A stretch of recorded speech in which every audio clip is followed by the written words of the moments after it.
Welcome to Driven, the Unscripted Success podcast, with your hosts, Mike Manino and Nareman Hamdan, bringing you insights and stories on achieving personal, professional, and financial success.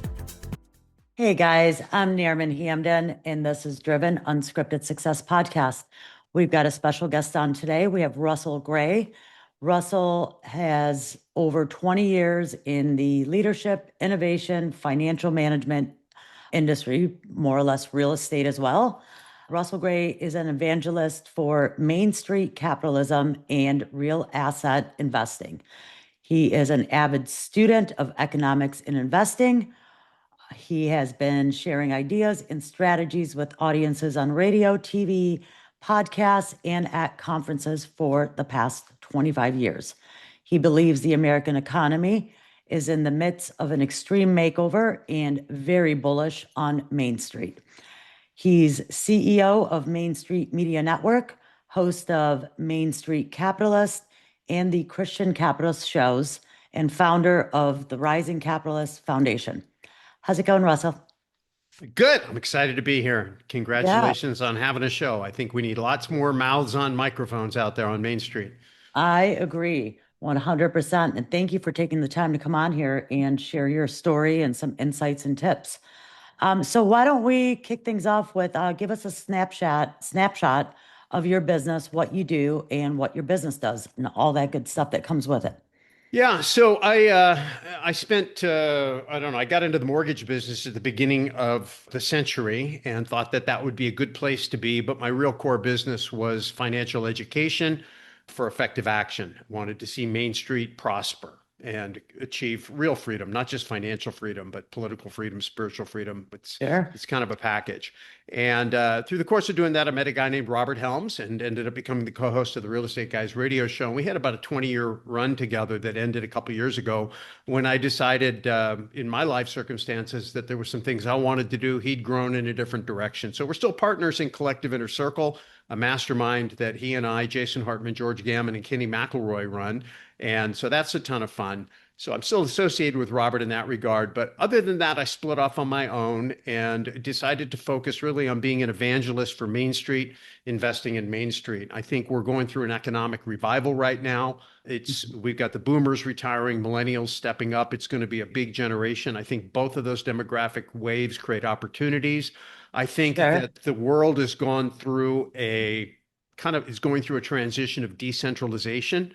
I think there's a little bit of a rising up of Main Street against some monopolies like Wall Street. I think that people are starting to realize that buy low, sell high, gambling in Wall Street casinos is probably not really investing, and they would be better off in real assets that are productive on Main Street. Meanwhile, our economy is being reformed. So I felt like I wanted to be able to talk about more than just real estate or have to make everything real estate centric. When I created the Main Street Capitalist brand and the Main Street Media Network, it was about getting more people talking to Main Street about the opportunities on Main Street. Thoughts becomes actions, actions become results.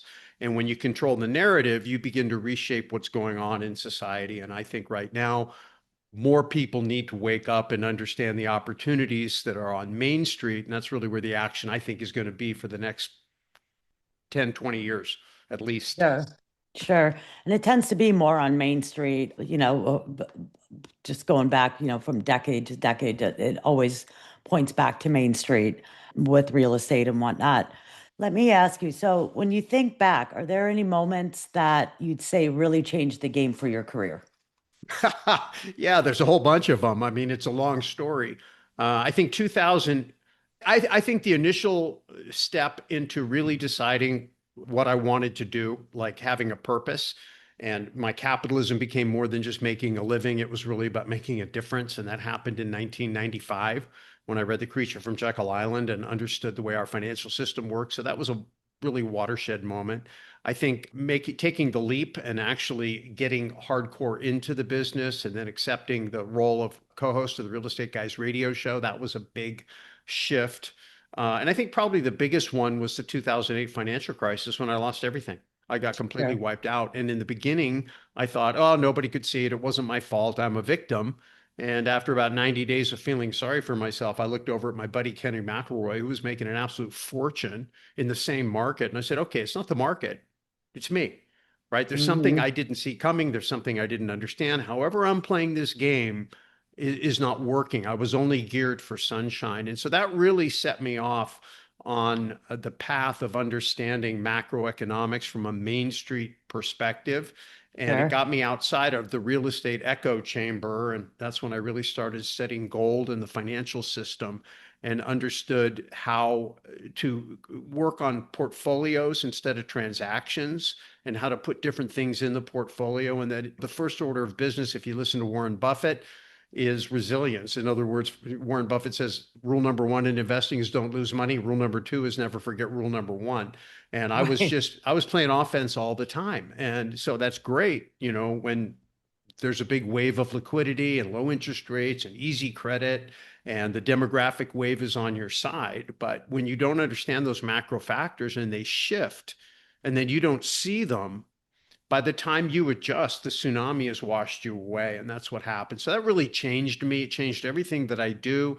It changed the business that I wanted to be in and how I went about my business. It changed how I manage my own portfolio and Sure. the kind of things I advocate for now. And I think not just me, but a lot of other people woke up. And that's why I think there's this big movement going on right now in the US in particular, but really around the world. But I'm just really focused on what's going on the US. So to me, the GFC was the big one. Sure. So, how do you deal with taking risks? And is there a time when rolling the dice really worked out for you? I think anytime you bet on yourself, it's a good move. I think that, I'm not a big fan of taking blind risks, shooting from the hip. I do think that you don't want to be plan, never do, but you also don't want to be fire, ready, aim because that so somewhere in between, it's kind of the old carpenter's adage, measure twice, cut once.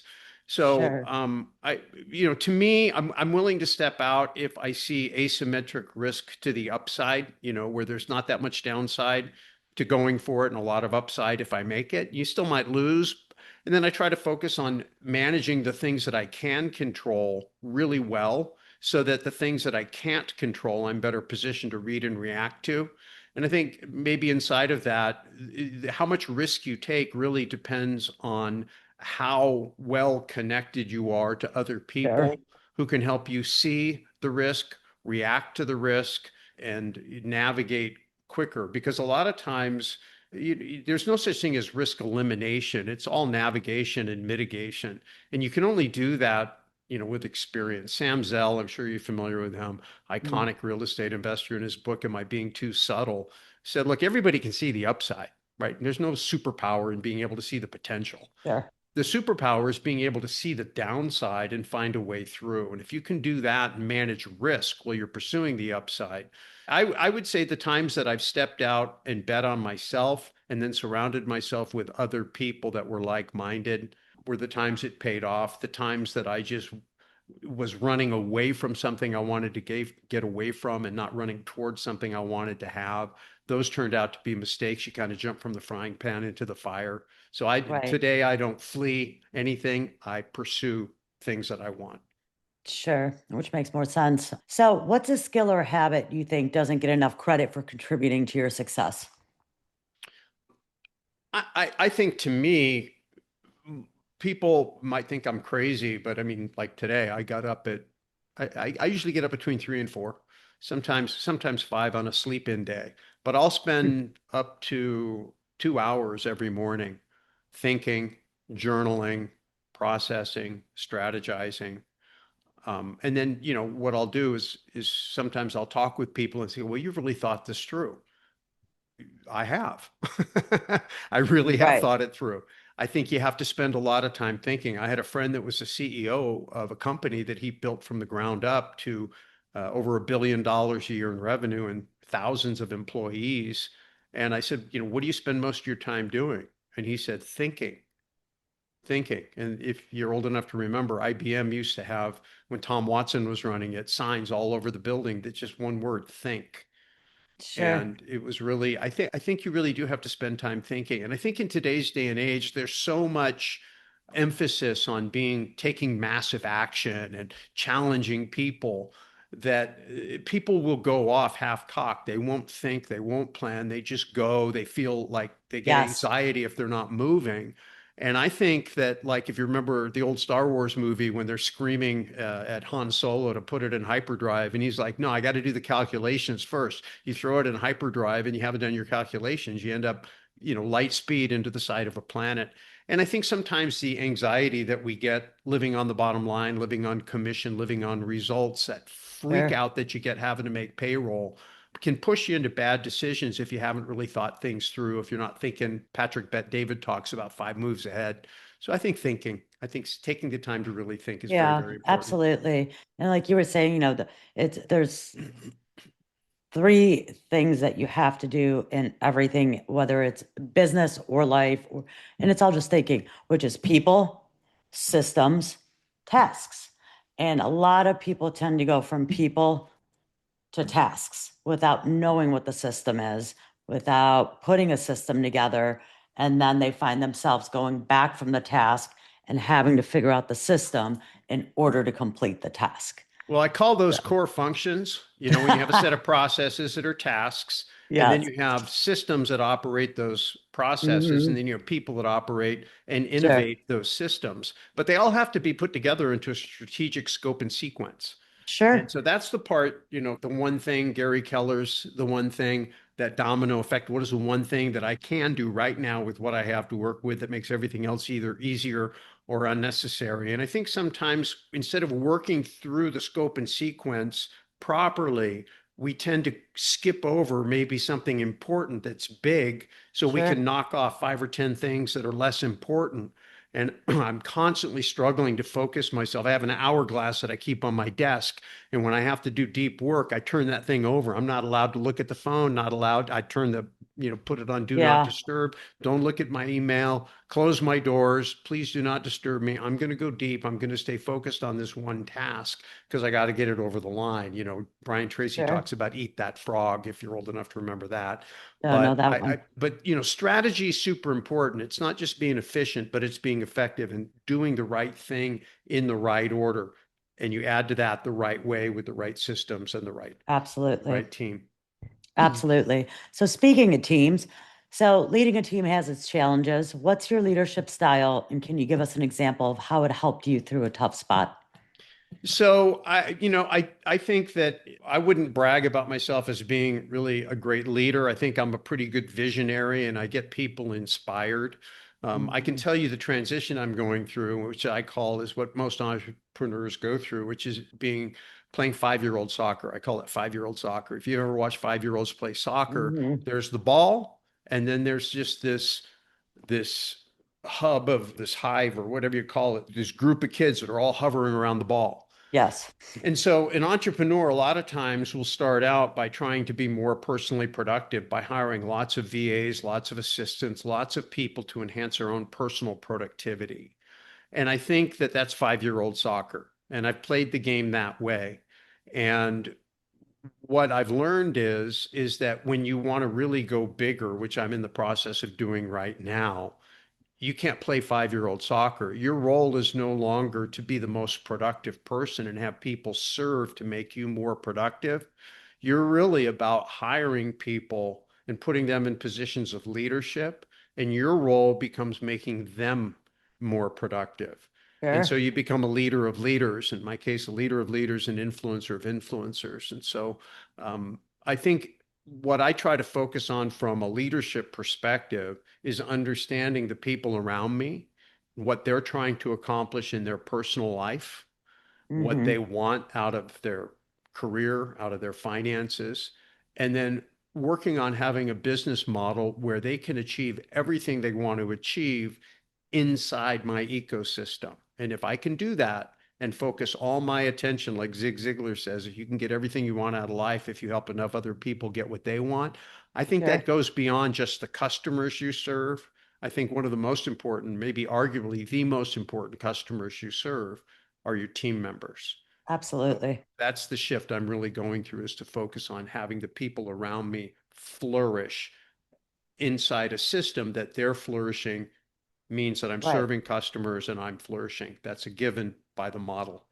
Right. Do what you're best at and find somebody that is experienced in what you're not good at and work with them on enhancing that part of them into Yes, taking over it. it's surrounding yourself with leaders. I call them bulls, business unit Sure. leaders, Yeah, right? absolutely. And they have a certain personality type. They're take charge people. And Hmm. hopefully they're smarter than me, more disciplined than me. I've got a guy that I'm working with 20 years, my junior, 20 years my junior.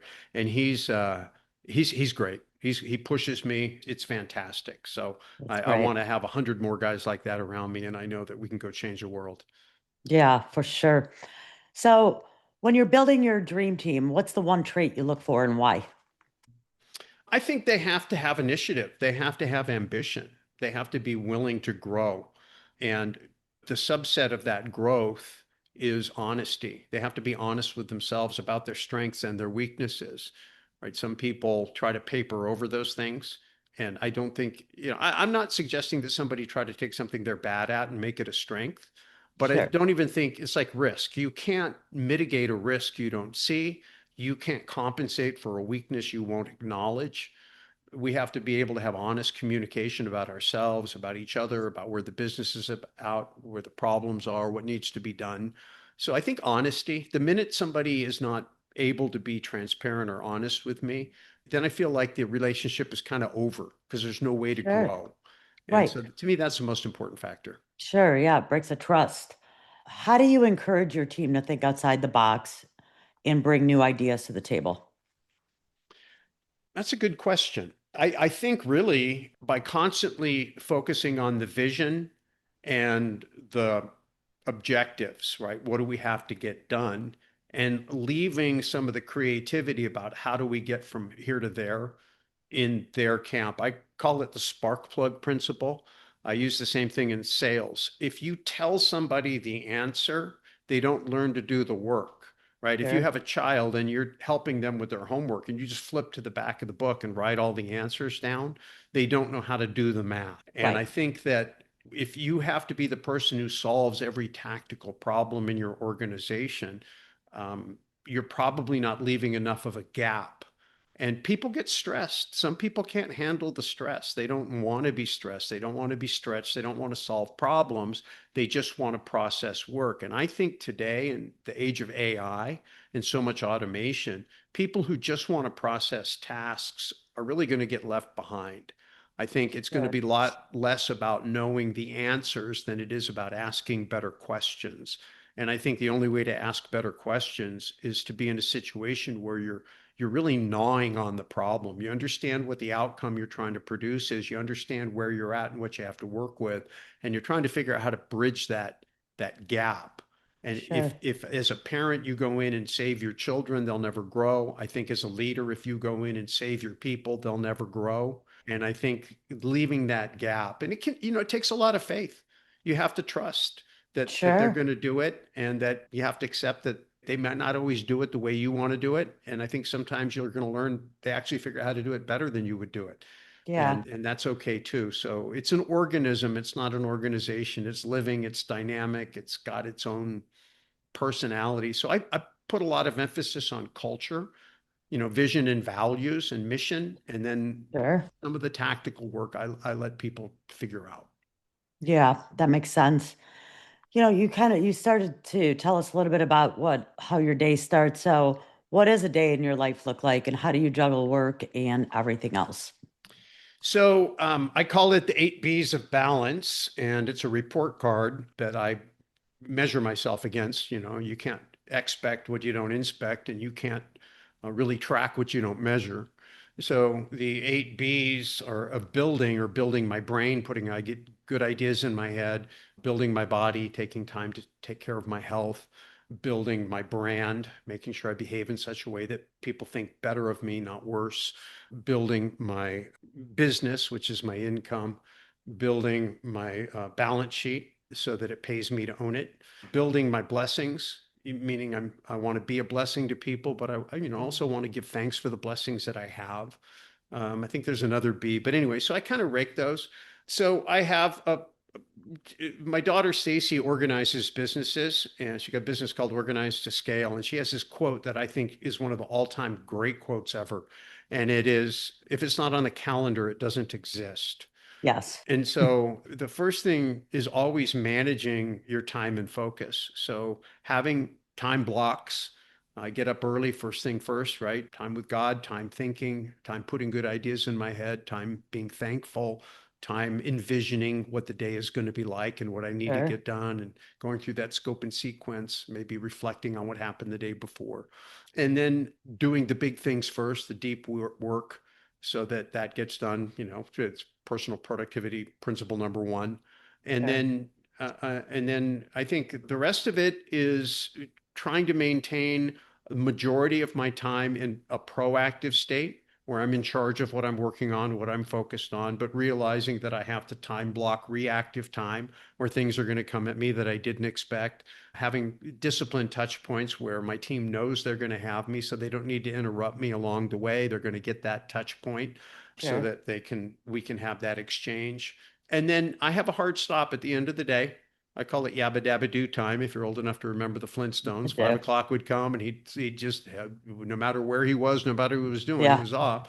So my wife knows 6 o'clock at night, I'm done. So I get up early, and I get up way before she does. And I'm 2, 3 hours into it by the time she wakes up. So I can put in a 12-hour day, and I go Sure. 6 days a week. I don't work on Sundays, and I don't work after 6 o'clock at night.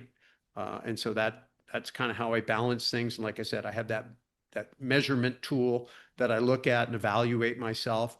And then if I feel like I fell short in one of the areas or more of the areas, then like, what's my strategy for this next week to do better? How am I going to improve this? And Sure. so there's that standard you hold yourself to. Absolutely. So you have mentioned several books. So has there been a book, a podcast, or someone that's really changed your outlook or approach? And I know you mentioned several, but is there one that specifically? Wow, boy, there's been so many.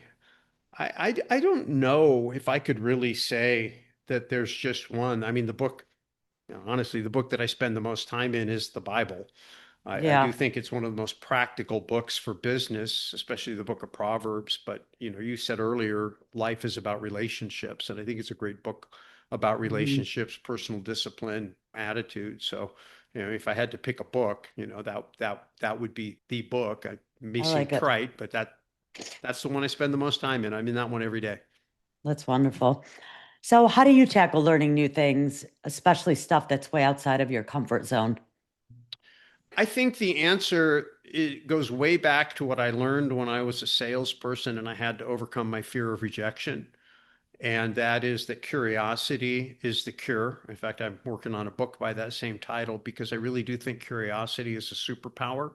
When you're curious, you are engaging, you want to hear what other people have to say. It makes you an interesting person. When you're curious, you are eager to explore things that are unfamiliar to you. You're not Hmm. overly afraid of outcomes, not afraid to pick up the phone or reach out to build a relationship because I'm distanced a little bit from the outcome. I just want to find out what's going to happen. And Sure. worst thing is going to happen, I'm going to get some feedback. And Tom Hopkins taught me feedback is just feedback. It's just the information you need if it's rejection to figure out like, how could I do better next time? I think that's number one. Number two is I really work at surrounding myself now, especially at this age, with younger people, because instead of trying to hold my age out there like I'm the smartest, most experienced person in the world, I realize the world has changed. I Yes. have my 10,000 plus hours in probably two or three different things at this stage of my life, but not 10, not 20. And so I think the best way to learn new things is to be in community with people that are driven Sure. and expert in other things that you're not expert in, and having that eclectic viewpoint. So to me, that's the best. And then being curious then about, I wonder if I could figure that out. I wonder if I would enjoy that. And I may or may not. I Yeah. wonder if it could help me. But curiosity combined with community, I think, are the two. Yeah, I agree with that. When I was growing up, I had an issue coming home from school and, I was worried about A and B, and my mom just looked at me, and this sits with me forever. She'd say to me, she said, you know what? She said, what's the worst that can happen? I said, I don't know. They might not be interested. She goes, worst that can happen is they say no. She goes, then you have your answer and then you move on and That's you right. go to the next down the line. And I was like, all right, well, I guess it is. So I've never been one new that it's not, I'm just, ever since that, I ask, what do you think about this? What about this? What are you doing with this? How did you get into this? It almost becomes like a child constantly asking questions. 100%. You That's know? it. I mean, And think about the time of your life where you did the most learning. It was when you were childlike. I think the right. longer you can stay childlike, the longer you Yes. can learn and grow and adapt. And I think the joy of just being alive is so much Yeah. more when you're in that curiosity mode. Oh, So I for do my sure. best to stay there as much as I can. Yeah, for sure. I mean, I just had a birthday recently and my daughter put on my birthday, happy 18th birthday. So it makes it fun. So how do you balance your personal growth with personal demands throughout your career? Well, I think I've done some things right, and I think I've done some things wrong, that I've learned from. And I do think it really just comes down to how you see yourself. And if you feel like you're doing something that's noble and worthwhile, then there's something inside you that feels like the universe is going to conspire to support you no matter what happens. And so Yes. I'm a believer in that. And then I think the other thing is that what I talked about was that curiosity Sure. is iterating and realizing that feedback is how I adjust and always wanting to try to be it's kind of trite now, but that, try to be like 1% better every day Sure. if I can Sure. and do that. And yeah, to me, that's not understand the way I would say it is like when I would step in something, I would say it's like stepping in dog crap, right? Something goes wrong and you step in it and it's disgusting and it's gross and you can't wait to get out of that situation and it's awful in every possible way.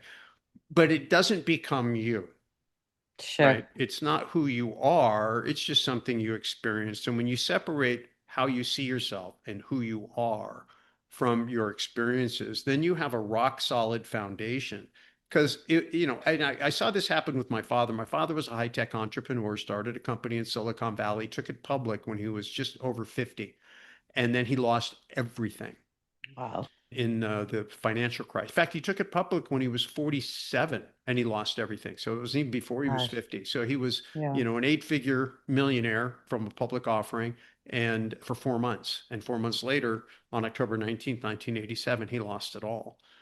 But it wasn't his money that he lost. It was so sad. He lost his mojo because he Got it. conflated his net worth with his self-worth.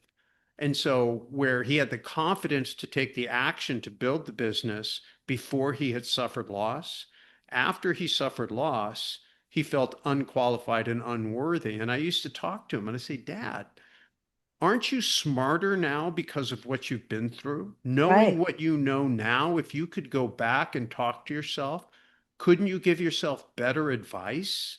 Like, that's worth a fortune. Just go do it Right. again. But he was never able to do it. And I was very blessed in a sad way because I saw that. I was 27 years old. He's 20 years older than me. He was 47 at the time. I was 27. I said, if that ever happens to me, I'm going to I'm going to do my best to remember that my net worth and my self-worth aren't the same and that whatever I suffer actually makes me smarter. Well, little did I know Right. that You're 20 gonna, years later in 2007, 2008, everything would fall apart for me.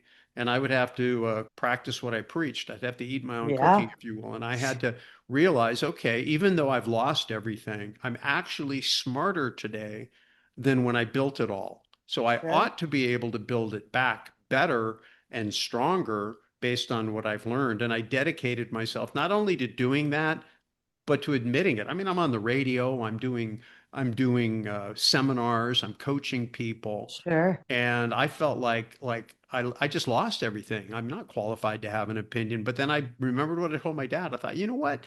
Actually, I kind of am because Yeah. everything I did to build it, I still have, and everything I learned in losing it, I now know. And so if I apply what I learned, then when I rebuild it, I'm actually going to be better and I'm going to build it better. So let's see if I can do that. And as long as I'm not trying to pretend to be anything that I'm not, I'm Right. honest about who I am, Maybe people will accept me, maybe they won't. Well, I was very fortunate they did.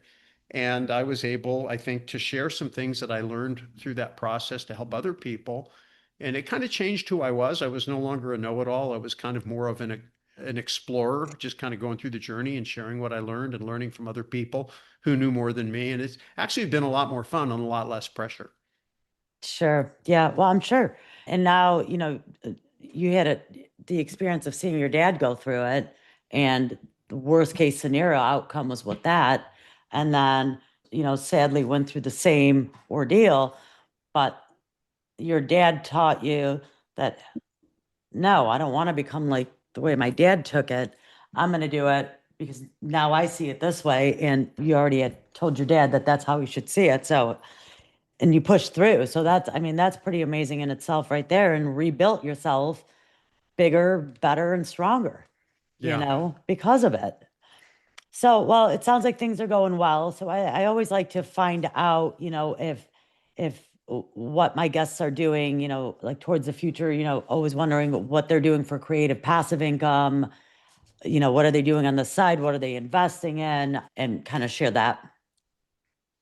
Yeah. So for me, my kids are raised, and my first wife, she passed away 6 years ago. Oh, I'm sorry. But that's the bad news. The good news is I got remarried, and That's I nice. have a great gal who had been through a similar loss, and her husband built a very big and successful business. So she's in good shape, and that's nice.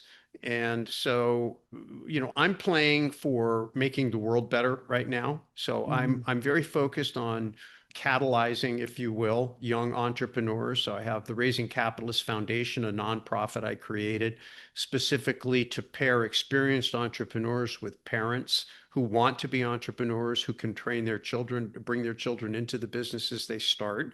So I launched that in 2024, and I've been able to create some pretty good alliances with big organizations that are excited about supporting the movement. And so I've Great. been working on rolling that out. I started the media company after 20 years of being a podcaster. I'm starting brand new. I just launched my Main Street Capitalist show 2, 3 months ago, and the Christian Capitalist show maybe a month before that. And so I'm starting all over again, playing the game new. I'm hiring coaches to help me do it, Great. in today's world. But I'm also using the relationships that I have and the things that I've learned about monetizing those podcasts to help young people come into the space. I had Sure. asked one of my coaches, I said, hey, I really want to reach the next generation. And I told him what I wanted to do. And he goes, that's great, but you're not going to be able to do it because you're too old. The younger kids these days are not going to listen to you. So what you want to do is find young people that you can coach and help them become the voices. And so that's what I chose to do. So I created Main Street Media Network to do that. And then the business model of recurring revenue is really built on building communities. I have a thesis right now that grows out of Gresham's Law, if you're familiar with it. No. Gresham's Law is a financial law that says that when bad money is introduced into an economy, good money goes into hiding. That's why we can't find any silver dollars, silver half dollars, silver quarters, or silver dimes today, Mhm. because in 1965, they started introducing fake coins that were made of zinc plated copper, and Hmm. all the real silver went into hiding. Now you can't find pennies today because the copper value is greater. There's no pennies anymore. Nickels are probably going to end up going Yeah. the same way pretty soon. But the point is that when bad money is introduced into an economy, good money goes into hiding. I believe right now in the economy of attention, which is the economy we're in right now. Look what we're doing, right? Anybody can Right. can have a voice and build an audience and impact people. And it's a great time to be alive if you feel like you want to share something, get that book Sure. that's inside you out. The problem is in the age of AI, so much of the content is fake. And so when you introduce inauthentic content into the attention economy, I think authentic content is going to become more valuable, but it's also going to go into hiding. And so what I believe is going to happen is that the best content creators, the smartest minds, are going to stop putting their A content out there in the public where the AI bots can mine it. But what they're going to do is they're going to create content that I call front of stage, which is going to be content that is designed to pull people backstage, even if it's a freemium community where the best content is there. And for someone like yourself that's a capital raiser, you have to be very careful Hmm. what you say when whatever your content is ultimately potentially going to lead to the sale of a security. At some point, the SEC, I think, could engage bots, AI, to scan everything you ever say publicly, and Sure. then use anything you say inappropriately against you, and call Sure. your First Amendment regulated advertising. So I think that what needs to happen in the financial podcasting community, and Adam Taggart and I are creating a financial podcasting mentoring program specifically to help capital raisers with this problem, to strategically create content that is good and authentic, not AI. And I think a podcast is the best, most authentic form of communication. And then use that content to pull people into an offline community where you can give them your best content and Sure. nurture those relationships. And that way, you're not sharing your best ideas with AI. You're not putting yourself out there in front of the regulators as overtly. You're building pre-existing relationships. So my business, my portfolio, if you will, is to build an entire business model around these missions. And that's where all of my time, all of my effort, and all of my money is being focused right now. Well, it sounds extremely interesting and fascinating, and I'm definitely going to be trolling you to see your progress here and there. But I think you've got a great mission, and the younger generation definitely needs the guidance with it. And people around our age group also need that younger, just clear mind that, is youthful to collaborate together and come out with plotting to take over the world, I suppose, I think there's in been a a good lot of way. animosity between the younger generation, boomers and millennials in particular. And I Yeah, think that needs to be cleaned up. I think that, the boomers think, or the millennials think that the boomers have handed them a raw deal, and it's true. But the boomers got handled a raw deal, right? Our, right. our parents let the world come off the gold standard. Their parents allowed the Federal Reserve to be formed. I mean, so there's a lot of things, gold to be confiscated, and then before that, the Federal Reserve to be formed. So there's been some things that have happened that have really created a lot of fragility in the system. If you know how to work Sure. inflation, you can do really well for yourself. But the problem is that K-shaped recovery, where you've got the people who have assets on their balance sheet getting wealthier and the people who don't getting poorer. At some point, history says that becomes a revolution. And Sure. the masses who don't have end up disgorging the people who do have. And that's the thing that I think a lot of the mind your own business crowd doesn't appreciate. They think, hey, if I can just get financially wealthy, I'll be okay. But that's not true. You're already seeing politics begin to lean towards attacking people's balance sheets, attacking people's wealth in the name Sure. of equality. Instead of fixing the system that created the inequality, they're just going to drag everybody down, and that's just because they don't have an economic education. So I'm very focused on bringing that economic education to Main Street, really focusing it on the young people, because even if you don't have children yourself, the kids of today are going to be the people that are the politicians, the business leaders, the Right. voters of tomorrow, the judges, and all of that. And if we do not collectively invest in those kids and teach them the principles of Main Street capitalism and personal responsibility and sound money and sound investing, if we don't teach them those Sure. things, then they're going to end up using their vote to vote you right out of your wealth. And Yeah. your wealth won't matter to you if you don't have the political freedom to enjoy it. So that's the mission with the Raising Capitalist Foundation, Main Street Media Group, and everything that I'm doing. That's what That's it's about. great. So I'm assuming these are your exciting plans that you have in the works for the next 6 to 12 months. Oh, more than that. More than that. Yeah, for probably the rest of my life. This is my fourth quarter. This is my swan song. I'm going to die on this hill. I think I've spent my whole life being prepared for it, and so I think I don't know how much longer the Lord will give me. My wife was 59 when she died, and I'm 65. I'll be 66 this year.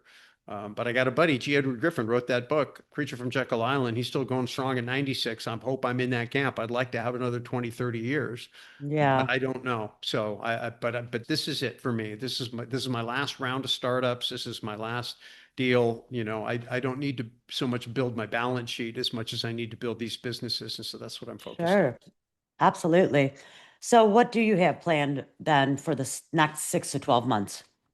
I think getting the leadership team in place and capitalizing all the operations so I can go very quickly. So I am putting the business model together. You raise money. You have to have your Yeah, investment thesis. I have my business thesis, my mission, my vision, my values, and the sure. business model. Then I have to put the leadership team in place and say, this is the people who can execute on this plan. I have to put the budget in place to say, this is how much money I need to build it. And this is what the return on that capital Hmm. is.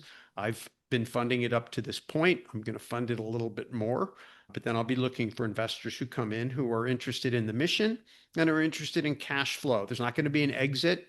I don't plan to build the business and flip it to Wall Street and let them Sure. gut it, which is what they do.